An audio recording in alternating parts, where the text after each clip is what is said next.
जय हिंद। आज इस वीडियो में हम डेफिनेट आर्टिकल के बारे में पढ़ेंगे। इनडेफिनेट आर्टिकल ए और एन के बारे में आपने पढ़ा भी है और मैंने आपको पहले भी वीडियोस के अंदर पढ़ाया हुआ है। डेफिनेट आर्टिकल के अंदर पढ़ेंगे डेफिनेट आर्टिकल का यूजेस हम कहां कहां करते हैं और डेफिनेट आर्टिकल का यूज हम कहां कहां नहीं करते हैं। एक बात और, डेफिनेट आर्टिकल एक अकेला है, उसका नाम है THE, द को हम द भी पढ़ते हैं, द को हम दी भी पढ़ते हैं। इसके लिए भी मैंने आप सभी को बता दिया है।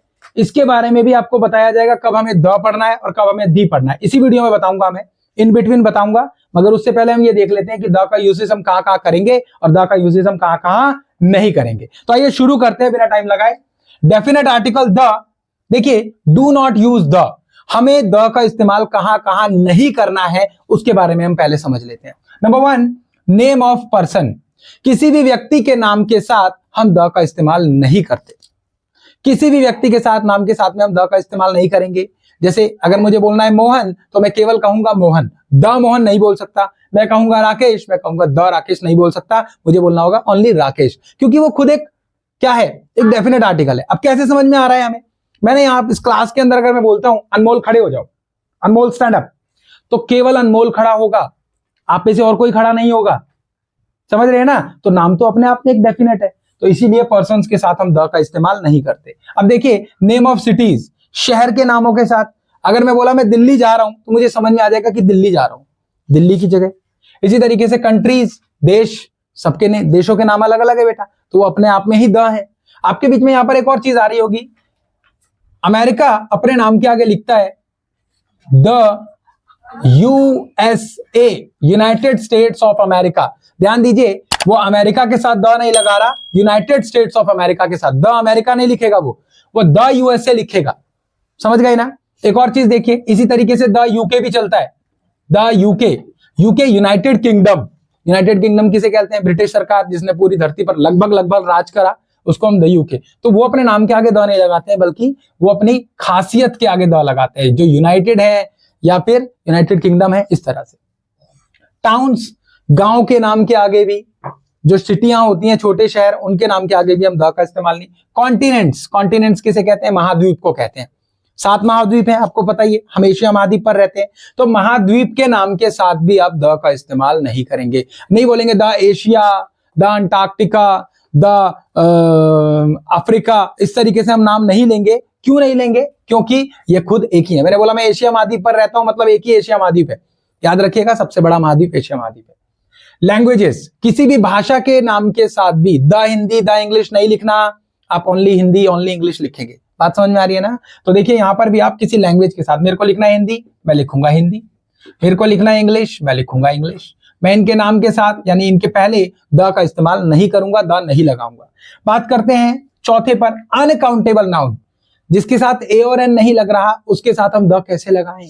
क्योंकि द भी तो सिंगुलर्स के साथ ही लगता है। अभी हम जब यूसेज देखेंगे ना, वहां कुछ और अलग कहानी पढ़ने को मिलेगी, ध्यान दीजिएगा। मगर अनकाउंटेबल नाउन के साथ, जिन्हें हम नहीं गिन सकते, उनके साथ हम द नहीं लगाएंगे। तो वाटर हम नहीं लिख सकते, द ऑयल हम नहीं लिख सकते, तो इस तरीके से इनके साथ हम केवल और केवल वही चीज आती है, इनके साथ हम कभी भी द का इस्तेमाल नहीं करते। उसके बाद प्लूरल्स, प्लूरल्स के साथ भी देखिए ए और एन का यूसेज हम नहीं करते। क्योंकि हम ए और एन का यूसेज नहीं करते, इसीलिए द का यूसेज भी हम उसके साथ नहीं करेंगे। बात समझ में आ रही है ना? ए और एन का यूज नहीं कर रहे तो द का यूज भी नहीं करेंगे। देखिए प्लूरल्स क्या होते हैं? बहुवचन, 2 या 2 से ज्यादा, 2 या 2 से ज्यादा के साथ क्या आप ए और एन लगाते हैं? नहीं लगाते। तो क्या आप द लगाएंगे? नहीं लगाएंगे, अब द का इस्तेमाल नहीं करेंगे। अब बात करते हैं name of games. Name of games, name of games के साथ भी आप द का इस्तेमाल नहीं लगाएंगे। जैसे आपके पास में लिखा हुआ है कि द हॉकी, द क्रिकेट, आपको नहीं लिख, आप नहीं लिख सकते। आप क्या लिखेंगे? आप डायरेक्ट लिखेंगे क्रिकेट, आप लिखेंगे हॉकी, आप द नहीं लगाएंगे इसके पहले। अगर आपने द लगाया तो आपका गलत हो गया। याद रखिएगा, इन 6 जगहों पर हम द का यूसेज नहीं करते हैं। द का यूसेज हमें नहीं करना है इन 6 जगहों पर।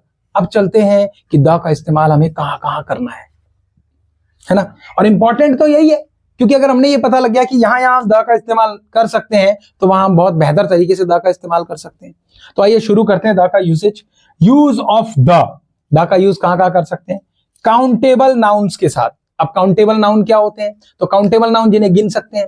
ध्यान दीजिए, ऐसी चीजें जो अकेली हैं, सिंगुलर हैं, उनके साथ हम द का इस्तेमाल करेंगे। बट समझने की चीज है, ज्यादातर चीजों के साथ हम ए और एन का इस्तेमाल करते हैं। मैं अगर बोलूं मैंने, ध्यान दीजिए कहां आप इस्तेमाल करेंगे मैं वो बता रहा हूं। मैंने बोला कि मैंने एक सेब खाया, मैंने बोला मैंने एक सेब खाया। आई eight an apple, I eight an apple, मैंने एक सेब खाया। अब मैं बोल रहा हूं सेब बहुत मीठा था।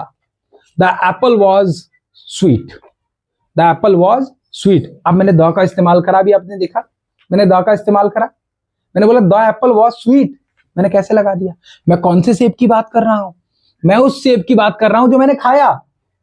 मेरे पास और भी सेब रखे हुए थे, मुझे नहीं पता वो खट्टे हैं कि मीठे हैं, बट जो मैंने खाया मैं उसके बारे में बात कर रहा हूं। आप बात को समझ रहे हैं ना। भगवान राम जब शबरी के पास गए तो शबरी ने क्या किया, अपने एक एक बेर को झूठा कर दिया, और जो जो बेर मीठा था वही वही राम जी को खिलाया। वो इस इनडेफिनेट बेरों को डेफिनेट बेर में बदल रही थी। बात समझ रहे हैं ना। जो बेर उसके इनडेफिनेट थे, मीठे हैं कि नहीं है पता नहीं था, उनको डेफिनेट कर रही थी, पक्का कर रही थी कि मीठे हैं, तभी खिला रही थी। समझ गए कि नहीं समझ गए। इस तरीके से हम डेफिनेट समझ रहे हैं। तो यहां पर हमारे पास कुछ एग्जांपल्स भी हैं। आई सॉ अ बैगर यस्टरडे, हम यहां अ लगाएंगे। क्यों मैं बोल रहा हूं आई सॉ अ बैगर यस्टरडे, इसका मतलब है मैंने कल एक भिखारी को देखा। मैंने कल एक भिखारी को देखा। एक भिखारी, मैं नहीं जानता था कौन सा भिखारी था, कैसा था, मैंने बोल दिया मैंने एक भिखारी को कल देखा। यहां पर लिखा है the dash beggar was blind, dash beggar, what यहां ए आएगा या द आएगा। देखिए मैंने बोला I saw a beggar yesterday, मैंने कल एक भिखारी को देखा। उसके बाद मैं दूसरे सेंटेंस में बोल रहा हूं वो भिखारी अंधा था, वो भिखारी, तो डेफिनेट हो गया। कौन सा भिखारी अंधा था, जिसे मैंने कल देखा। बात को समझ में आ रहा है कि नहीं आ रहा।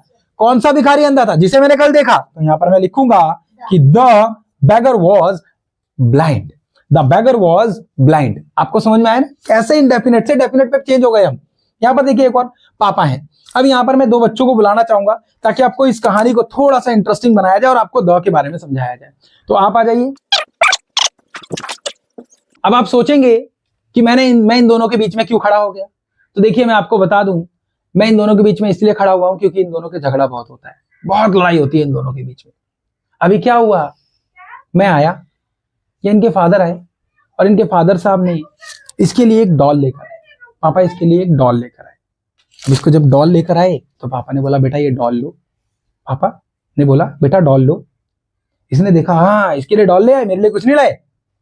इसने क्या किया, इसकी डॉल को तोड़ दिया।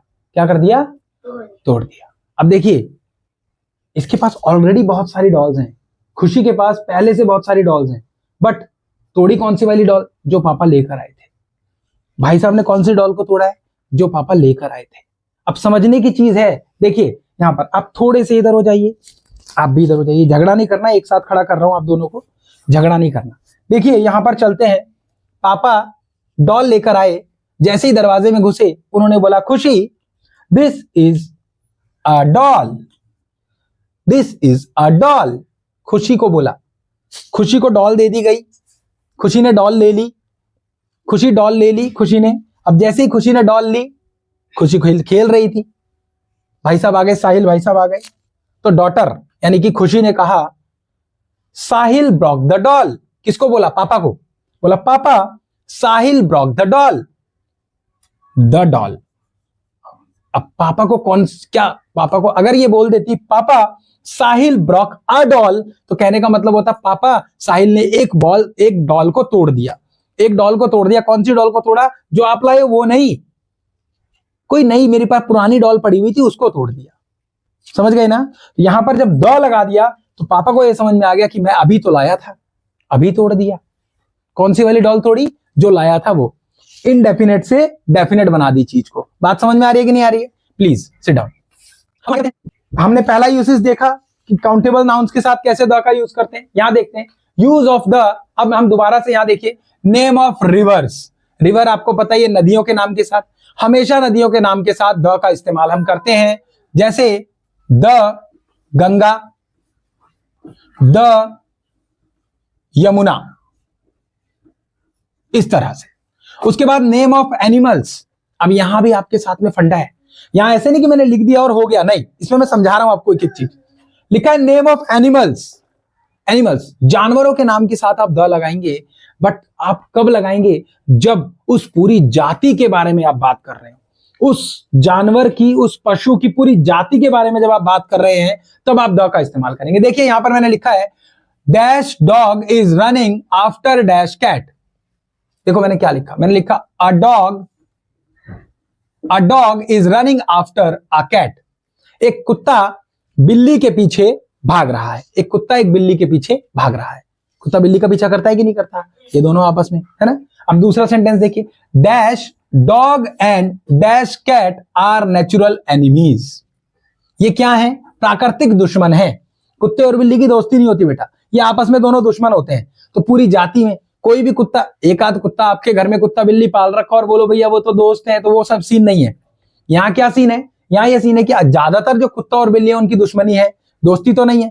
तो आप यहां लिखेंगे the dog and the cat are natural enemies, कि जो कुत्ता और बिल्ली हैं वो प्राकृतिक दुश्मन है, शुरू से दुश्मन है, बचपन से दुश्मन है। कुत्ते को कोई सिखाता नहीं है पैदा होते ही बिल्ली तेरी दुश्मन है, ऐसा कोई नहीं सिखाता। क्या उसे पता होता है मुझे बिल्ली के पीछे भागना है। बात समझ में आ रही कि नहीं आ रही? ठीक है ना। अब देखिए name of person and things. Name of person and things के साथ, यानी कि किसी व्यक्ति के नाम के साथ, किसी थिंग्स के नाम के साथ। अभी तो मैंने समझाया था कि पर्सन के नाम के साथ आप द का इस्तेमाल ही नहीं करेंगे, बट यहां कब करेंगे अब समझ लीजिए। देखिए एक सेंटेंस है, आई एम डैश टीचर। मेरे से किसी ने पूछा कि भाई आप कौन है? मैंने बोला आई एम अ टीचर। मैंने बोला आई एम अ टीचर। मैंने बोला आई एम अ टीचर। ठीक है, मगर वहीं अभी ये भाई साहब आए हैं, ये मुझसे पूछने लगे भाई साहब आप कौन है? आइए सर, आइए इधर आइए प्लीज। बाल संवारने लगा जैसे आया है, ये मेरे से पूछने लगे हाँ जी भाई साहब आप कौन? तो यहाँ बहुत सारे बच्चे हैं, अब मैं आप ही की उम्र का हूं, वो थोड़ी बहुत दाढ़ी बढ़ गई है और कुछ नहीं है, आप ही के जैसा बच्चा हूं मैं भी। तो मैंने क्या देखा, मेरे से पूछा गया हाँ जी आप कौन? तो मैंने बोला आई एम द टीचर। मैंने बोला आई एम द टीचर। मैंने क्यों बोला आई एम द टीचर? मैंने बोला इसलिए I am the teacher because इस पूरी क्लास में कौन टीचर है? मैं अकेला टीचर हूं। बात समझ में आ रही है कि नहीं आ रही? तो जहां आप अकेले हो, डेफिनेट हो, वहां पर आप द का इस्तेमाल बोल सकते हैं, लगा सकते हैं। तो यहां पर मैंने बोला आई एम ए टीचर क्योंकि मेरे जैसे और भी बहुत सारे टीचर हैं, मैं एक शिक्षक हूं और भी बहुत दुनिया में शिक्षक हैं। बट यहां बोला आई एम द टीचर, मतलब कि मैं हूं यहां पर टीचर, यहां और कोई टीचर नहीं है, यहां बाकी सारे स्टूडेंट है, मैं टीचर हूं। बात समझ में आ रही है कि नहीं आ रही है? नेक्स्ट देखिए, यहां पर अगर मैं इसके साथ लगा दूं अ रेलवे स्टेशन और इसके साथ लगा दूं द रेलवे स्टेशन, अब फर्क हो जाएगा दोनों में। मैंने लिखा अ रेलवे स्टेशन, यानी कि कोई एक रेलवे स्टेशन, किसी एक रेलवे स्टेशन की बात कर रहा हूं। जब मैंने बोला द रेलवे स्टेशन, तो उस किसी खास रेलवे स्टेशन की बात कर रहा हूं जिस रेलवे स्टेशन के बारे में सामने वाले को पता है। बात समझ में आई कि नहीं आई? ठीक है ना, किसी खास रेलवे स्टेशन की बात मैं कर रहा हूं यहां पर, और यहां पर किसी भी एक रेलवे स्टेशन की बात कर रहा हूं, है ना। मैं बोल सकता हूं सभी रेलवे स्टेशन पर चाय बिकती है, but the Delhi cantt railway station पर बढ़िया चाय बिकती है। मैंने पी नहीं वैसे कभी, बट मैं वैसे ही बोल रहा हूं आपसे, समझ गए ना। अब देखिए आगे, अनकाउंटेबल नाउन और मटेरियल नाउन भी बोलते हैं इसको, इनके साथ हम भी द का इस्तेमाल करते हैं। देखिए यहां पर देखिए, people all over the world eat wheat. अब देखिए यहां पर एक चीज मैं समझा रहा हूं, मैंने यहां पर आपको बताया था कि अनकाउंटेबल नाउन के साथ आप द का इस्तेमाल नहीं करते। मैंने बताया था क्यों नहीं करते, क्योंकि ए और एन का इस्तेमाल ही नहीं होता। तो यहां भी देखिए मैंने लिखा है people all over the world eat wheat. इस दुनिया में जितने भी लोग हैं सब गेहूं खाते हैं, गेहूं का आटा पीस के खाते हैं, सब आटा खाते हैं।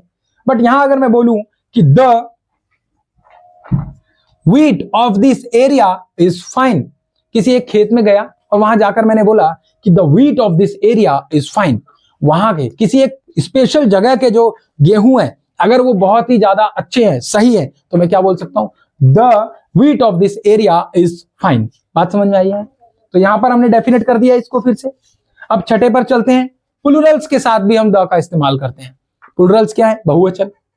किस तरह से? Boys are not more intelligent than girls. हमने बोला लड़के लड़कियों से अधिक इंटेलिजेंट नहीं होते। देखिए भाई, मैं किसी लड़का और लड़की पर बोल नहीं रहा हूं कुछ भी, सब अपने अपनी जगह इंटेलिजेंट है और मेहनती भी है। जो मेहनत करेगा वो आगे बढ़ेगा, चाहे वो लड़का हो चाहे वो लड़की हो। भगवान ने 12 पाउंड का सबको दिमाग दिया है और बढ़िया इस्तेमाल करिए, बढ़िया से रहिए, ठीक है ना।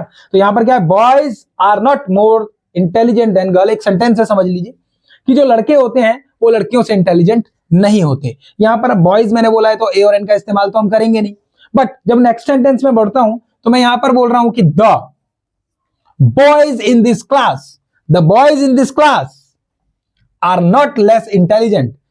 इस क्लास में जो लड़के हैं वो कम इंटेलिजेंट नहीं है किससे, देन द गर्ल्स।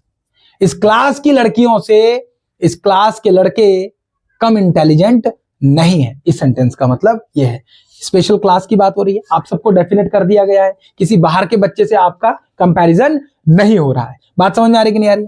अब हम चलते हैं कि द को कब द और द को कब दी पढ़ेंगे, ये तो हमने बताया ही नहीं। तो आइए देखिए, यहां मैं इतने पोर्शन के अंदर में आपको बता देता हूं। देखिए भाई, बहुत आसानी से आपको समझ में आ जाएगा। मैंने लिखा द एप्पल और मैंने लिखा द मैंगो। ठीक है, लगा सकता हूं, मैंने अभी बताया था द लगा सकता हूं इनके आगे क्योंकि ये स्पेशल है। मैं किसी एक उस एप्पल की बात कर रहा हूं जिसे मैं जानता हूं, यानी कि जो मैंने खाया है, जो मेरे पास है, जो मैंने देखा है, इस तरीके का सेब है। और किसी मैंगो की जो मैंने खाया है, जो मैंने देखा है, जो मैंने किसी को दिया, इस तरीके का मैंगो है। यहां पर मैं इसको द और इसको द कब पढ़ूंगा ये देखने की वाली बात है। मैं यहां पर इसको पढ़ूंगा दी और इसको मैं पढ़ूंगा द। अब कैसे?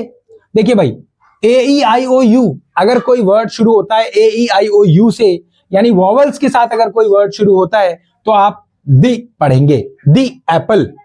और जब कॉन्सोनेंट्स के साथ कोई, ये कॉन्सोनेंट है एम, मैंगो, कॉन्सोनेंट के साथ अगर कोई वर्ड शुरू होता है तो आप पढ़ेंगे द मैंगो, द मैंगो या द कोई भी कॉन्सोनेंट। बात समझ में आ रही कि नहीं आ रही? इसे हम द पढ़ेंगे, इसे हम दी पढ़ेंगे और दी में छोटी ई की मात्रा रहेगी शायद से, दी। इसे हम दी पढ़ेंगे, इसे हम द पढ़ेंगे। बात समझ में आ रही है कि नहीं आ रही? देखिए, अब इसको याद कैसे करें ये भी हमें समझना है। तो इसको याद करने का तरीका है कि ए ई आई ओ यू केवल 5 है और कॉन्सोनेंट्स हमारे पास में कुल 21 है कि नहीं है? तो क्योंकि ए ई आई ओ यू एन 5 है और हम दी पढ़ रहे हैं और लड़कियां वैसे भी खाना कम खाती हैं, तो यानी कि वो केवल 5 वॉवल्स को ही खा पाएंगी, इसीलिए हम उसको दी पढ़ेंगे। और यहां पर हम इसे द पढ़ रहे हैं तो 21, लड़के ज्यादा खाना खाते हैं, इसीलिए हम इसको द पढ़ेंगे। तो लड़कों के हिसाब से द, लड़कियों के हिसाब से दी। तो होप आपको आज डेफिनेट आर्टिकल द के बारे में बहुत अच्छे से समझ में आया होगा। मैं हट जाता हूं इसकी स्क्रीन से, इसे आप नोट कर लीजिए। और आपने देखा कि कहां कहां हम द का यूज करते हैं, कहां कहां हम द का यूज नहीं करते हैं। Thank you so much for watching. Note कीजिए। जय हिंद।